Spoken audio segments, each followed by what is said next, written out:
ಚಿಕ್ಕಮಗಳೂರಿನ ಬೆಳ್ಳೂರಿನಲ್ಲಿ ಹೊಳೆ ಅಬ್ಬರ ಕಂಡು ಬರ್ತಾ ಇದೆ. ಹೊಳೆಯಲ್ಲಿ ಕಾರೊಂದು ಮುಳುಗಡೆ ಆಗ್ಬಿಡ್ತು. ಕುಟುಂಬ ಒದ್ದಾಡೋಕೆ ಶುರುವಾಯಿತು. ಕಾರ್ನಲ್ಲಿ ಸಿಕ್ಕಾಕೊಂಡಿದ್ದಂತ ಹೊನ್ನಾವರ ಮೂಲದ ಕುಟುಂಬ ಅದು ಅಂತೇಳಿ ತಿಳಿದು ಬಂದಿದೆ. ನಾಬಳ ಬೆಳ್ಳೂರು ಶೃಂಗೇರಿಗೆ ಸಂಪರ್ಕ ಕಲ್ಪಿಸುವಂತ ರಸ್ತೆ ಅದು. ಹೊಳೆ ನೀರಿನಲ್ಲಿ ಸಿಕ್ಕಾಕೊಂಡಿದ್ದಂತ ಕಾರ್ನಲ್ಲಿದ್ದಂಥವರ ರಕ್ಷಣೆ ಆಗಿದೆ. ಹೊನ್ನಾವರ ಮೂಲದ ಕುಟುಂಬದವರನ್ನ ರಕ್ಷಿಸಿದ್ದಾರೆ ಜನ.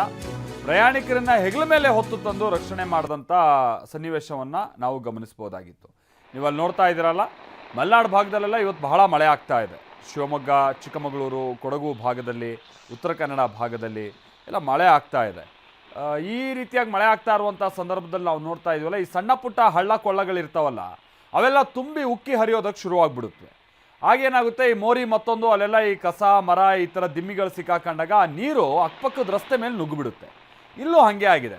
ಪಾಪ ಅವ್ರ ಗಮನಕ್ಕೆ ಬಂದಿಲ್ಲ ಅಂತ ಕಾಣಿಸುತ್ತೆ. ಸೀದಾ ಬಂದಿದ್ದಾರೆ. ಅದು ಸೈಲೆನ್ಸರ್ಗಿಂತ ಜಾಸ್ತಿ ನೀರು ಬಂದು ಆ ಕಾರಲ್ಲೇ ಸ್ಟ್ರಕ್ ಆಗಿಬಿಟ್ಟಿದೆ. ಅವಾಗ ಏನಾಯಿತು, ಮುಂದೆ ಬರೋಕ್ಕೂ ಆಗ್ತಿಲ್ಲ, ಹಿಂದೆ ಬರೋಕ್ಕೂ ಆಗ್ತಿಲ್ಲ. ನಡ್ಕೊಂಡು ಅಲ್ಲಿಂದ ಬಚಾವಾಗೋಣ ಅಂತಂದರೆ 4-5 ಅಡಿ ನೀರು ತುಂಬೋದಕ್ಕೆ ಶುರುವಾಗಿದೆ ಅಂತ ಕಾಣಿಸುತ್ತೆ. ನೋಡಿ, ಕಾರ್ ಮೇಲೆಲ್ಲ ಹತ್ಕೊಂಡಿದ್ದಾರೆ. ಇನ್ಫ್ಯಾಕ್ಟ್ ಅಶ್ವಿತ್ ನಮ್ಗೆ ಇದಕ್ಕೆ ಸಂಬಂಧಪಟ್ಟಂಗೆ ಡೀಟೇಲ್ಸ್ ಕೊಡ್ತಾರೆ. ಅಶ್ವಿತ್, ಅಲ್ಲ ಅಕ್ಕಪಕ್ಕದಲ್ಲಿ ಭಾಳ ಹಳ್ಳ ಕೊಳ್ಳ ಇತ್ತಾ? ಏನಾದ್ರು ಹೆಚ್ಚು ಕಮ್ಮಿ ಆಗಿದ್ರೆ ಕೊಚ್ಕೊಂಡು ಹೋಗೋ ರೀತಿಯ ಅಂತ ಸನ್ನಿವೇಶ ಇತ್ತಾ? ಏನು ಕತೆ? ಖಂಡಿತವಾಗ್ಲೂ ಹೌದು ಮಲ್ತೇಶ್. ಏನು ಪ್ರಮುಖವಾಗಿ ಚಿಕ್ಕಮಗಳೂರು ಜಿಲ್ಲೆಯ ಮಲೆನಾಡು ಭಾಗದಲ್ಲಿ ಧಾರಾಕಾರ ಮಳೆ ನಿನ್ನೆಯಿಂದ ಆರಂಭವಾಗಿರುವಂತದ್ದು. ಪಶ್ಚಿಮ ಘಟ್ಟ ಸಾಲಿನಲ್ಲಿ ಮಳೆ ಧಾರಾಕಾರವಾಗಿ ಸುರಿತಾ ಇರೋದ್ರಿಂದ ನದಿಗಳು ಮತ್ತೆ ಹಳ್ಳ ಕೊಳ್ಳಗಳಲ್ಲಿ ನೀರಿನ ಪ್ರಮಾಣ ಗಣನೀಯವಾಗಿ ಏರಿಕೆ ಆಗ್ತಾ ಇದೆ.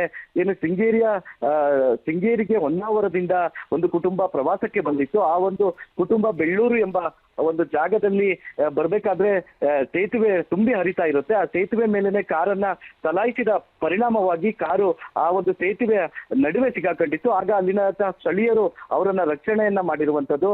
ಏನು ದಂಪತಿಗಳು ಶೃಂಗೇರಿಗೆ ಒಂದು ಪ್ರವಾಸಕ್ಕೆ ಬರ್ತಾ ಇದ್ರು. ಈ ಒಂದು ಸಂದರ್ಭದಲ್ಲಿ ಆದಂತ ಘಟನೆ. ಪ್ರಮುಖವಾಗಿ ತುಂಗಾಭದ್ರಾ ನದಿ ಏನಿದೆ, ಅದು ಗಣನೀಯವಾಗಿ ನದಿಯಲ್ಲಿ ಏರಿಕೆ ಕಾಣಿಸ್ತಾ ಇರುವಂತದ್ದು. ಇದರಿಂದಾಗಿ ಅದರ ಉಪನದಿಗಳು ಮತ್ತೆ ಹಳ್ಳ ಕೊಳ್ಳಗಳೇನಿದೆ ಅದು ತುಂಬಿ ಹರಿತಾ ಇರುವಂತದ್ದು. Maltesh. Okay, thank you Ashwith. Dakshina